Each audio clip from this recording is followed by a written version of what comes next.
Hello everyone, আসসালামু আলাইকুম। কেমন আছো সবাই? আশা করি সবাই ভালো আছো।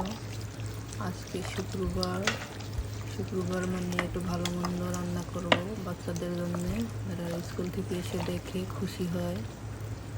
তাই আমি স্পেশাল আজকে রান্না করব চুই ঝাল দিয়ে গরুর মাংস করব, একটু পোলাও রান্না করব।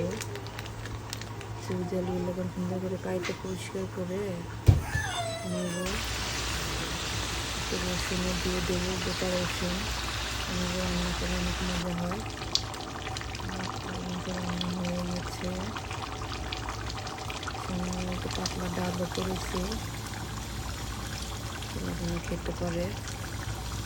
আমি পোলাও রান্না করেছি রাইস কুকারে,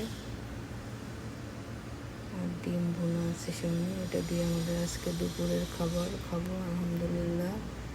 আল্লাহ হাফেজ, ভালো থাকবো সবাই।